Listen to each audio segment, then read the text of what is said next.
With automation becoming a bigger and bigger part of our lives, everywhere from our home, the workplace, and even our power systems, it is likely that driverless cars will be the future means of transportation. Eliminating the need for a human operator would improve traffic flow, speed up travel time, and reduce accidents on the road. Even today, the greatest weaknesses in cars, with all their sensors and safety features, is the organic part behind the wheel.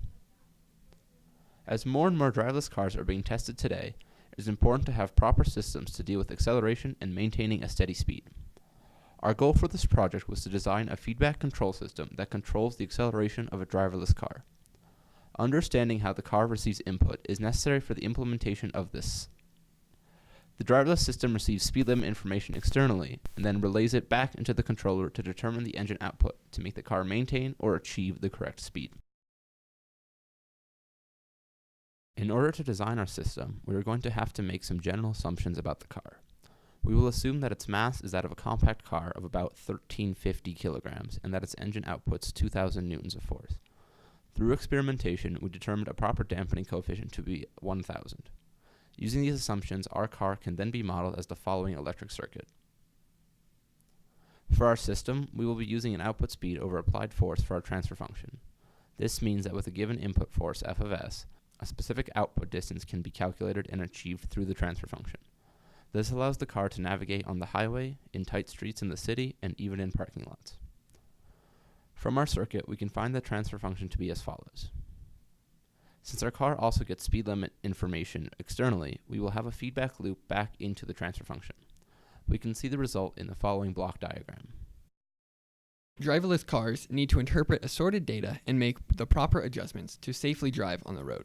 Due to the nature of driving, the system needs to be able to reach a final speed quickly without a lot of overshoot, and to be able to hold a constant speed in order to keep people safe.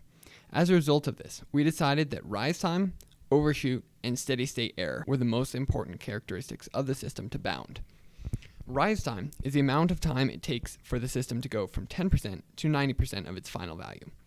Human reaction time varies from 0.7 to 0.23 seconds depending on the task, with the average reaction time to brake a vehicle being around 2.3 seconds.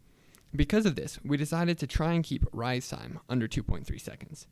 The second constraint that we limited was overshoot. Overshoot is the amount by which the signal exceeds its final value. We decided that 1% would be acceptable overshoot. Finally, we decided to limit steady state error to 2%. Steady state error refers to how far off the final value is from the desired final value. These design constraints should ensure that our system is safe and efficient and will make quick adjustments to accommodate traffic flow.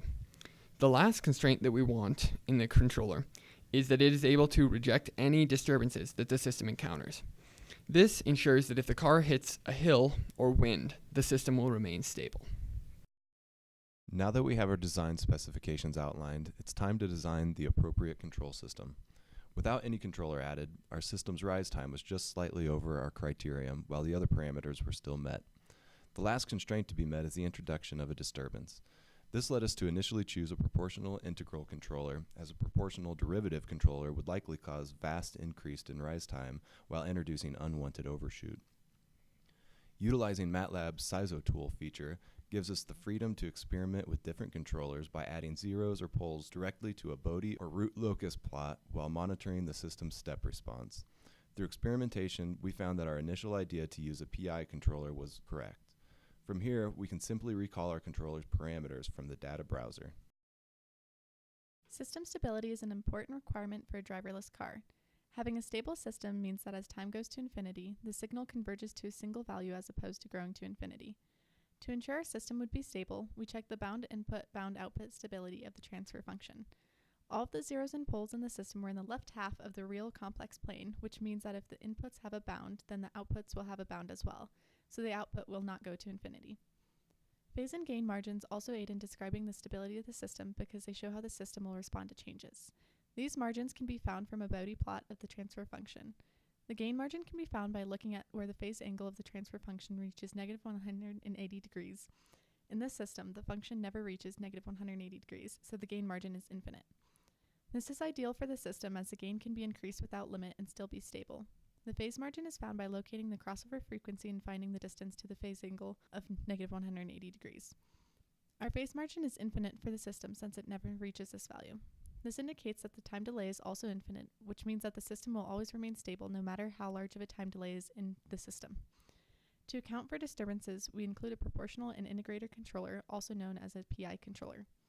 The disturbance rejection in the system can be seen in the graph. An input disturbance of 1 is mostly rejected after 4 seconds and completely rejected by 7 seconds. This minimizes a disturbance effect which can be found when the car is going up a hill. For this project, our mission was to create a feedback control system that effectively controls the acceleration of a driverless car. With our design, we have created a system that can deal with the majority of speed control situations that a driverless car might encounter. Our controller allows us to have a short rise time, low overshoot percentage, and a small steady state error. Additionally, our system effectively deals with disturbances caused by slopes in the road. While this is a good start, there are several things we could implement in future iterations. For future improvements, we could design systems for vehicles of different masses and engines, as well as implement deceleration control. This project is a culmination of everything we have learned in class this semester, utilizing tools such as MATLAB, SisoTool, as well as Bode and Nyquist plot analysis. This allowed us to design a cruise control system that met all of our required specifications. As more and more driverless cars hit the streets, the analysis in this project becomes increasingly more important and will continue to play a major part in the innovations to come.